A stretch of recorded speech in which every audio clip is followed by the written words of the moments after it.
우리는 지난 시간에 히브리서 1장에 대해서 말씀을 들었어요. 제가 생각하는 히브리서의 잠정적인 저자는 바울이에요. 바울만한 사람이 없어요. 그래서 잠정적으로 제가 바울이라고 했는데, 이 바울이 말하기를 구약이 기록된 시대에는 선지자들과 천사들이 하나님의 말씀을 대언했대요. 그러나 신약부터는 하나님께서 아들을 통해서 직접 말씀하신다라고 말씀하고 있습니다. 이 예수님은 만물의 상속자요, 하나님과 함께 창조의 사업을 이루시고, 또한 하나님의 본질이 우리의 눈으로 볼 수 있도록 현존하게 되었다는 것입니다. 이분이 우리의 죄를 용서하시고 사람의 영혼을 판단하실 분이십니다.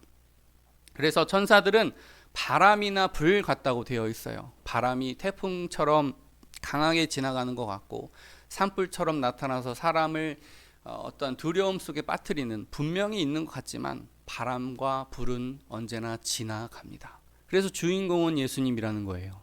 주인공은 예수님이십니다. 그의 보좌는 영원하고 그의 통치의 규는 영원합니다. 그래서 오늘 본문은 이 크고 놀라운 구원을 우리가 어떻게 받아들이고 살아야 하는지를 말씀하고 있습니다. 이 귀한 권면을 잘 수용하실 수 있기를 주님의 이름으로 축복합니다. 약 17년 전에 김용철 씨는 평소처럼 쭈꾸미 어업을 하고 있었어요. 20년 동안이나 했답니다. 그러니까 20년 동안 어업을 하고 있는 중에 지금으로부터 17년쯤에 있었던 일이에요. 이 쭈꾸미 잡이를 하고 있는데, 이 쭈꾸미가 푸른 빛이 도는 자기를 하나 척 이렇게 같이 올라온 거예요. 그래서 이거 이상하다. 그래서 신고를 했더니 그 밑에 어마어마한 양의 고려 청자 자기 그릇이 발견이 된 거예요.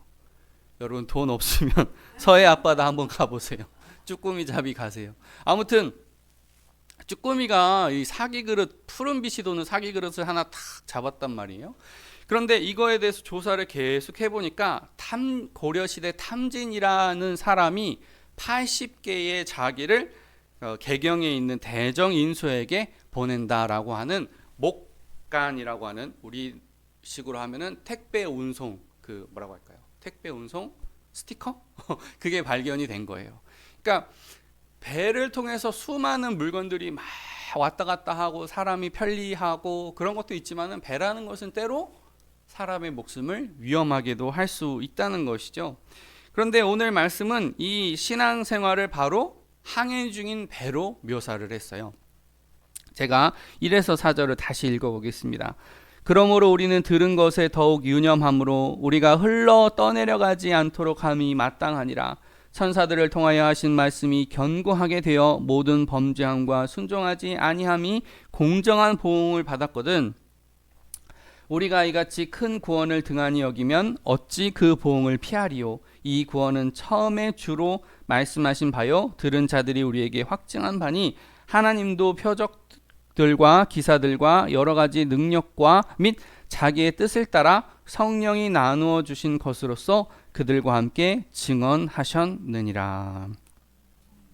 1절에서 유념하다와 흘러 떠내려가지 않도록이라는 단어를 보는데요, 유념하다라는 단어는 배에 닻을 내리다라는 뜻을 가지고 있어요. 우리가 돛, 담배하죠. 돛은 나아가게 하는 것이고 닷은 멈추게 하는 거죠. 잘 안 이어지시니까 제가 설교 준비하기 전에 한번 생각해 봤어요. 쉽게 한번 따라해 보실래요? 돛담배는 고수톱이다. 돛은 가는 거예요. 닷은 스톱이에요. 그러니까 돛담배는 고스톱이다. 그러면 돛하고 닷하고 딱 외워져요. 어쨌든 그런데 생각해 보면 배니까 나아가게 하는 것이 중요할 것 같아 보여도 닷을 내리지 않으면은 배는 기능할 수가 없더라고요. 그러니까 배는 나아가야죠. 저 육지와 육지를 연결해주는 배의 역할을 해야죠. 그런데 닷이 없으면은 영원히 표류를 해버려요. 사람이 정박을 해서 물건을 싣고 양식을 싣고 어떤 물류들을 싣고 이렇게 무역을 할 수 있도록 해야 되는데, 어떻게 보면 돛보다 닷이 더 중요하다는 거예요. 정박을 해야 되니까. 만약에 그렇게 하지 않으면 그 배를 만든 사람, 그 배를 구입한 사람, 그 배를 움직이는 사람의 모든 수고가 다 헛되이 되어버려요. 그래서 정박, 닻을 내리고 고정시키는 게 굉장히 중요해요. 그리고부터 2에서 4절까지는 구약의 율법도 상응하는 보응이 있는데 복음은 어떻게 되겠느냐, 그런 말씀을 하고 있어요. 아모스 선지자, 또 호세아 선지자, 이런 선지자들은 북이스라엘의 멸망을 예고했어요. 주전 722년에 정말로 아수르가 사마리아 성을 함락시킴으로 인해서 말씀이 보응이 됐잖아요. 또 이사야, 그리고 또 에레미야, 이런 선지자들은 남유다의 멸망을 예고했어요. 그런데 무시하니까 어떻게 돼요? 실제로 주전 586년에 바벨론이 이 예루살렘 성을 둘러싸잖아요. 함락시키잖아요. 그런 걸 보면 율법의 말씀도 보응이 있다는 거예요. 율법의 말씀도 무시하는 사람, 또 받아들인 사람의 결과가 많이 차이가 난다는 거예요. 율법을 잘 받아들인 다윗, 솔로몬은 엄청난 번영의 길을 열었고, 그것에 순종하지 아니한 이들은 심판을 받았다는 거예요. 그러면 복음은 얼마나 더 그러겠느냐, 그런 말씀을 하고 있습니다. 그렇다면 평안하다, 좋다 하는 신앙생활과 긴장하는 신앙생활에 조화가 좀 있어야 될 것 같아요. 우리가 신앙생활을, 오늘 본문만을 보면은 야, 평안해, 좋아, 위로, 이렇게만 하면은 문제가 있을 수 있다. 우리가 경각심을 가지고 신앙생활을 잘하자라고 이렇게 어떤 소단원적인 결론이 있을 수 있지만, 반대로 내가 좀 긴장을 잘하는 편이에요. 내가 영적으로 긴장을 좀 잘하는 편이에요. 그런데 또 긴장해라라는 말씀에 너무 순종을 잘하다 보면 긴장 이러다 보면 하나님이 주신 평안을 또 놓칠 수가 있는 거죠. 그래서 루터는 맨날 로마서를 제대로 읽어보기 전까지는 계속 긴장하면서 살았어요. 계속 고문하고 막 악한 생각 나면 뒤에서 막 등으로 채찍질하고 그렇게 살았거든요. 근데 복음을 알고 보니까 그래도 용서해 주시는 주님이 우리에게 있다는 거죠. 그래서 내가 너무 긴장하는 스타일이면 복음의 평안함에 잠기시고, 내가 너무나 좀 나태해진 것 같으면 오늘 본문을 집중하시고, 이렇게 하시면 참 좋을 것 같습니다. 자, 그리고 4절에는 예전에는 천사들과 선지자들이 어떠한 말을 전해주고 또 어떤 기적이 있고 그러지만, 신약에서는 성령님이 직접 오셨다는 거예요. 계속해서 비교하고 있는 거예요. 그냥 대리자가 온 것과 본인이 직접 온 거는 참 차이가 있죠. 어떤 거 뭐 동사무소가 됐든 어떤 렌탈이 됐든 꼭 법정 대리인이 오면요 굉장히 복잡해져요. 뭐 도장이 필요합니다. 서류가 필요합니다. 본인이 오면 신분증만 있으면 되는 거예요. 그죠? 그런 것처럼 이제는 신약에서는 하나님이 직접 오셨다, 이거를 얘기하고 있는 것입니다. 이어지는 5에서 8절. 하나님이 우리가 말하는 바 장차올 세상을 천사들에게 복종하게 하심이 아니니라. 그러나 누구인가가 어디에서 증언하여 이르되 사람이 무엇이기에 주께서 그를 생각하시며 인자가 무엇이기에 주께서 그를 돌보시나이까. 그를 잠시 동안 천사보다 못하게 하시며 영광과 존귀로 관을 씌우시며 만물을 그 발 아래에 복종하게 하셨느니라 하였으니, 만물로 그에게 복종하게 하셨은즉 복종하지 않은 것이 하나도 없어야 하겠으나 지금 우리가 만물이 아직 그에게 복종하고 있는 것을 보지 못하고. 우리는 여기서 아담과 하와를 떠올려 볼 수 있어요. 아담과 하와, 창조된 사람, 그리고 나서 하나님이 아담에게 첫 번째로 시키신 일이 생물들의 이름을 지어라 라고 하시잖아요. 제가 찾아보니까 코끼리라는 단어는 어떠한 말이냐면, 코가 큰 것이 끼리끼리 지낸다라고 하는 것이 코끼리랍니다. 재밌지 않으세요? 코가 큰 코끼리 무리 생활 잘하거든요. 코가 큰 것이 끼리끼리 다니니까 코끼리다, 그런 말이 있답니다. 그리고 두루미는요, 시베리아에서 중국 남부, 시베리아에서 전남 순천까지 왔다 갔다 한대요. 그래서 두루 다닌다 해서 두루미라는 그런 설도 있습니다. 또 청설모는 푸른 털로 다니는 것이 바스락거리는 소리를 낸다. 또 너구리는 너글너글하니 좀 느리다라는 뜻으로 너구리라고 이름 붙여진 게 아닐까라고 주장하는 사람도 있습니다. 그런데 저는 이것을 보면 하나님이 천사에게 만물의 이름을 짓게 한 게 아니에요. 사람에게 그거를 짓게 하셨단 말이에요. 그게 무슨 뜻이냐면 아담과 하와가 하나님의 형상이라고 했을 때 물론 이렇게 머리, 몸통, 팔, 다리 이런 게 하나님의 형상으로 보일 수도 있지만은 전통적으로는 그렇게 우리가 이해를 하지만은 조금 진보적인 성경학자들은 물론 그것도 하나님의 형상이라고 볼 수 있겠지만 진짜 하나님의 형상의 모습을 닮았다는 것, 하나님을 닮았다는 것은 하나님의 통치 행위를 닮았다는 거예요. 만물을 다스리고 관리하는 통치 행위를 사람이 닮았다는 거예요.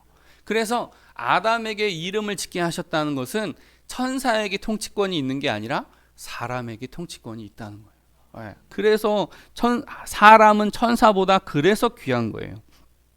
그런데 이제 6절을 보면 시편 8편을 인용하면서 사람이 무엇이기에 무려 하나님께서 돌보시나이까 라고 말씀하고 있어요. 제가 종종 설교하면서 가재 얘기를 꺼내거든요. 제가 전주에서 애기들 좀 이렇게 놀으라고 가는 미니 수족관에 갔는데 거기서 무슨 체험을 좀 했더니 가재를 요만한 가재를 줬어요. 그리고 제가 얘를 정말 성실히 키웠습니다. 물 갈아주고 밥 주고 뭐 수초 같은 거 가짜 수초 같은 거 놔주고 돌 놔주고 이렇게 해서 열심히 키우니까 얘가 허물을 3번을 벗었어요. 그러니까 제법 큰 거예요. 한 요만했던 애가 한 이만해졌나 봐요. 그래서 어느 순간에 제가 얘도 결혼시켜야 되겠다. 이거 내가 뭐 이거 데리고 있어봤자 얘 혼자 외롭기만 하지. 그 데리고 갔던 수족관에 얘를 다시 넣어줘야 얘가 얘의 삶을 할 거 아닌가. 얘의 삶을 하나님께서 주신 그 삶을 자기 삶을 살 거 아니에요. 그래서 시집인지 장가인지 알 수 없지만은 아무튼 보내야겠다라고 마음을 먹었어요. 근데 제가 이 가재에 대해서 생각을 쭉 해보니까 저는 가재의 하나님이나 마찬가지예요. 왜냐하면은 하늘에서 밥을 탁 내려주죠. 지금 가재가 한 게 뭐가 있어요. 그냥 가재밥을 톡 떨어뜨리면은 하늘에서 밥이 내려와요. 그리고 뭔가 좀 지진이 나잖아요. 그럼 물이 싹 갈아져요. 가재는 깨끗한 물에서만 살거든요.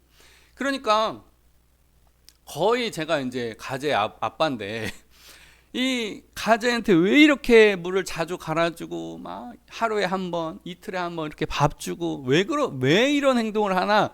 물론 제가 가재의 부모는 아니죠.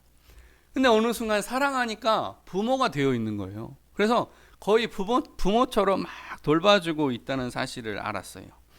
그런데 그래서 하나님이 우리한테 잘해주시나 보다 그렇게 생각 들었어요. 하나님이 우리의 부모님이시니까 갑자기 하늘에서 뭐가 내려와요. 그거 가지고 또 살고 그렇습니다. 또 이어지는 7에서 8절에는 하나님께서 예수님을 천사보다 조금 못하게 하셨대요. 그런데 그것은 예수님이 천사보다 영적인 가치가 떨어진다, 그의 영원성이 떨어진다, 그의 통치의 권한이 사라진다, 그런 뜻이 전혀 아니고 그냥 물리적인 법칙 안으로 들어오셨다는 거예요. 천사는 그런 게 없잖아요. 천사는 막 여기저기 돌아다니잖아요. 하나님께 뭐 기도를 이렇게 올려보내는 그런 작은 역할도 할 수 있고, 그렇지만 그 예수님이 이 땅에 오신 그 순간만큼은 물리 법칙 안으로 잠깐 들어오셨다는 거예요. 물론 초월하시기도 하시지만 들어오셨다는 것입니다. 그리고 이것은 하나님께서 말씀하신 것에 대한 순종이라고 볼 수 있어요. 하나님께서 보내셨으므로, 또한 예수님께서 그것을 자발적으로 받아들이심으로 인해서 그것이 순종이 되죠. 그런데 저는 순종에 대해서 생각하다가 기차가 생각이 났어요. 기차가 막 이렇게 올라가다가 어떤 산이 좋아 보여가지고 오늘은 산으로 들어가자 하면서 기차가 철로를 한번 이탈했다라고 상상해 보십시오. 또 바닷가가 근처에 있는데 나 여기 바다가 너무 좋아가지고 그냥 바닷속으로 뚫고 막 들어간다고 상상을 한번 해보세요. 그러니까 순종은 어떻게 보면 제한적인 거죠. 철로에 달리는 기차처럼 기차는 철로를 벗어나면 안 돼요. 아무리 그게 좋아 보이고 아무리 저게 이뻐 보여도 기차는 철로를 이탈해서는 안 돼요. 그런데 기차의 유익이 무엇입니까? 가장 안정적으로 가장 빠르게 이동시킨다는 장점이 있는 거죠. 그래서 우리의 순종은 그러한 순종이에요.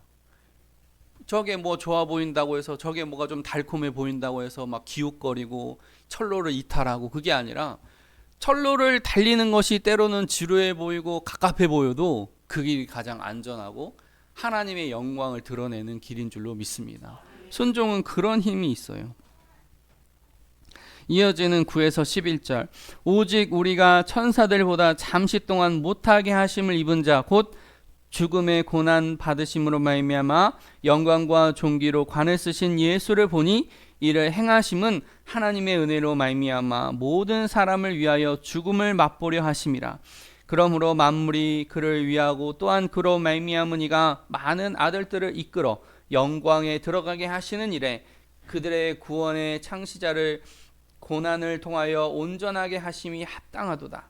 거룩하게 하시는 이와 거룩하게 함을 입은 자들이 다 한 근원에서 난지라. 그러므로 형제라 부르시기를 부끄러워하지 아니하시고.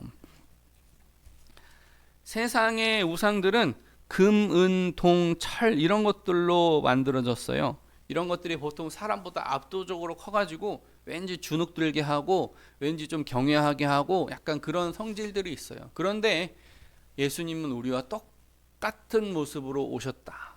이게 우상과 완전히 차별되는 모습이죠. 우리와 똑같은 모습으로 오셨다. 제가 아까도 말씀드렸지만 제가 가재를 사랑해서 밥도 주고 물도 갈아주지만 우리는 가재가 될 수 없죠. 그런데 하나님은 우리와 같은 몸이 되도록 예수님을 우리에게 보내주셨습니다. 이것은 우리의 삶을 공감하게 하고 우리의 삶을 체휼하고 어떠한 어려움이 있나 직접 그 상황이 되어보는 거예요. 직접 그 상황이 되어보는 거예요. 끼리끼리라는 단어가 꼭 좋은 것은 아니지만 좀 일리가 있는 면이에요. 장애인은 장애인의 삶을 더 이해할 수밖에 없고 홀로 오래 사신 분은 홀로 되신 분의 심정을 더 잘 이해할 수 있는 거예요. 그런 거죠. 제가 어느 날 부교육자 시절 때 공감하시네라는 찬양을 가지고 이렇게 해석하면서 설교를 쭉 하고 있는데 어떤 그 다음 그 부교육자 목사님이 설교를 하시는데 공감하시네라는 찬양은 좋은 찬양이 아닙니다. 이렇게 얘기를 하는 거예요. 그게 어떠한 경계심에서 하는 말씀이냐면은 우리의 죄를 짓는 모습을 공감해 주시는 하나님을 우리가 너무 그렇게 하면은 신앙이 엉뚱한 방향으로 간다. 그렇게 경계심에서 하신 말씀이거든요. 그런데요, 예수님께서 이 땅에 오신 이유를 생각하면 그거밖에 없어요. 직접 추워 보시고, 직접 더워 보시고, 직접 땀 흘려 보시고, 피 흘려 보시고, 죽음의 고통 위에 한번 서 보시고, 그러한 공감을 위해서 오셨는지 아니면 뭐 대속을 위해서 오셨는지 뭐 일단 오셨다는 것 자체가 공감이 되는 거예요. 그냥 그 상황에 처해 봤으니까 그 상황을 아는 거예요. 만약에 예수님이 이 땅에 오셔서 공감하시는 능력이 없으셨다면 십자가 양옆에서 예수님 조롱했던 그 두 사람 아마 현장에서 즉사했을 거예요. 다윗은요 그 자리에서 죽었을 거예요. 베드로는요 그 자리에서 죽었을 거예요. 다 죽었을 거예요. 예수님께서 12군단이나 되는 천사를 동원하면 다 쑥대밭 됩니다. 그런데 예수님의 기도는 뭐예요? 주님 용서해 주세요. 저들이 하는 일을 알지 못합니다. 그게 예수님께서 우리에게 공감해 주지 않으시면 불가능한 일이거든요. 제가 개척을 해서 3년이 지났어요. 어떠한 뭐 나름의 성과도 있었고 되돌림도 있었고 막 그랬는데 3년 동안 지내면서 제 마음이 변했어요. 그냥 그게 중요한 것 같아요. 제 마음이 하나님께서 그냥 나를 이 건물을 지키는 청지기 삼으셨다라고 생각하면 너무너무 편한 거예요. 너무너무 편해요. 그리고 우리 온누리교회에서 김희순 권사님이 하시는 말씀 중에 때로 목회가 안 풀리고 답답하면 이렇게 생각하라는 거예요. 뭐냐면은 이 교회가 제 겁니까? 하나님 겁니까? 교회가 잘 되면 하나님 좋은 거고 안 되면 하나님 안 좋은 거고 그렇게 생각하라는 거예요. 근데 그게 진짜 청지기의 마음이에요. 이게 교회가 하나님 건데 하다못해 루터도 그랬다고 해요. 목회가 어려우니까 이제 거기 카톨릭에서 이렇게 파문당하고 개척했잖아요. 어떻게 보면 개신교를 개척했잖아요. 그런데 목회가 사람이 없어서 힘겨웠는지 아니면 사람이 있었는데 속 썩이는 사람이 있었는지 모르겠는데 가슴이 하도 답답해가지고 하나님, 이 교회가 하나님 겁니까? 제 겁니까? 하나님 거죠? 저 잡니다 하고 잤다는 거예요. 그러니까 제 마음이 부들부들해지는 거예요. 아, 이게 큰 교회의 문제, 작은 교회의 문제, 시스템의 문제, 사람의 문제, 그런 게 다 중요한 게 아니고 그냥 하나님이 주시는 역할만 하면 돼요. 그냥. 그래서 내 마음이 부들부들해지는구나, 그런 걸 느껴요. 네. 그래서 또한 이제 말씀으로 보면은 예수님은 우리를 향해서 너는 나의 친구라 그랬어요. 너는 나의 친구라. 천사들은 아까 전에 뭐라고 했어요? 12군단이나 되는 종이죠. 종. 명령할 수 있죠. 근데 제자들에게는 넌 나의 친구라 그랬거든요. 당연히 천사보다 우리가 훨씬 더 좋은 존재인 것이죠. 자, 그렇고 조금 넘어가서 12에서 14절. 이르시되 내가 주의 이름을 내 형제들에게 선포하고 내가 주를 교회 중에서 찬송하리라 하셨으며 또다시 내가 그를 의지하리라 하시고 또다시 볼지어다 나와 및 하나님께서 내게 주신 자녀라 하셨으니 자녀들은 혈과 육에 속하였음에 그도 또한 같은 모양으로 혈과 육을 함께 지니심은 죽음을 통하여 죽음의 세력을 잡은 자 곧 마귀를 멸하시며.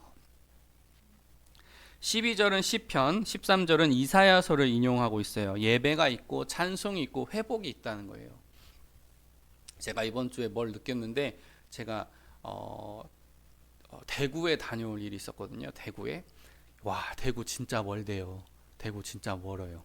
2시간 40분, 쉬엄쉬엄 가면 3시간인데 야, 어디 거창 가는 데에서 다시 국도로 타가지고 국도에서 다시 88 고속도로를 타고 쭉 가는데 와, 진짜 멀대요. 근데 왜 대구를 갔냐면은 장인어른, 장모님 중고차 이렇게 해드리려고. 근데 제가 그 업체를 알거든요. 제가 제일 잘 아는 대형 플랫폼보다 더 꼼꼼하게 차를 봐주고 사진을 다 찍고 자기가 중고차 팔기 전에 교체한 부품들 다 사진 찍어놓고 정말 대한민국에서 제가 알기로 첫 번째 가는 정직한 기업이에요. 그러니까 대구까지 제가 갔거든요. 상상해 보세요. 여기 군산에 중고차 단지 얼마나 많아요. 전주에 월드컵 경기장에 중고차 얼마나 많아요. 그런데도 대구를 갔거든요. 제가 문나은 집사님 이렇게 마음이 이해가 됐어요. 왜 이렇게 먼 데까지 가서 예배를 드리는가.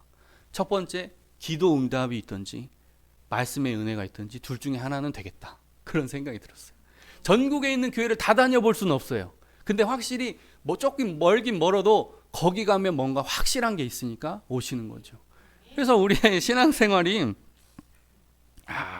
예배가 있고 기도 응답이 있는 것이 참 큰 것이구나. 우리의 생각에는 가까운 데 가면은 좋을 것 같은데 하나님께서는 뭔가 특별한 은혜가 있어서 멀리서도 예배할 수 있는 그런 은혜를 주시는구나 하는 생각을 해봤습니다. 다시 말씀으로 조금 돌아와서 마귀는 nothing의 특징이 있어요. 다 없애버리는 게 마귀의 목표예요. 그러나 하나님의 특징은 living이에요. 살아있음. 한 생명이 우리와 함께 있음. 그런 특징이 있습니다. 그래서 예수님께서 죽음을 죽이신 거죠. 자신이 죽음으로 인해서 죽음을 죽이신 거예요. 죽음의 능력을 없애버린 거예요. 죽음에 대한 두려움을 없애버린 거예요. 정확한 비유는 아니지만 농개가 일본 장수 하나를 껴안고 죽었죠. 그러면 그 일본 장수 하나에 대한 영향력을 없애버린 거예요. 그런 것처럼 예수님께서 죽으심으로 죽음에 대한 두려움을 없애버리신 거예요. 죽어도 하나님이 나와 함께 하시면 죽어도 좋다. 왜냐하면 부활이 있기 때문에. 또한 완전 적절한 예화는 아니지만 또 하나 어떤 목사님이 아들이 게임하는 것을 봤는데요. 아들이 게임을 하는데 막 불구덩이 속에 막 점프를 하는 거예요. 불구덩이가 있는데 막 점프 요만한 돌 하나 있는 데를 불구덩이가 있는데 요만한 돌 있는 데를 점프해서 탁 이런 걸 보면서 야, 너 안 무섭냐? 그랬더니 아빠 이거 목숨 3개야. 동남풍아 불어라 서북풍아 불어라. 목숨이 여러 개니까 목숨이 영원이고 부활이니까 자신감 있는 거예요. 그렇구나. 우리의 신앙은 이런 것입니다. 그래서 오늘 천사보다 뛰어나신 예수님, 선지자보다 뛰어나신 예수님, 구약의 말씀보다 더 큰 복음을 주신 주님을 찬양하며 이것을 믿고 흔들리지 않기로 다짐하시는 저와 여러분 되시기를 주님의 이름으로 축복합니다. 아멘. 기도하겠습니다.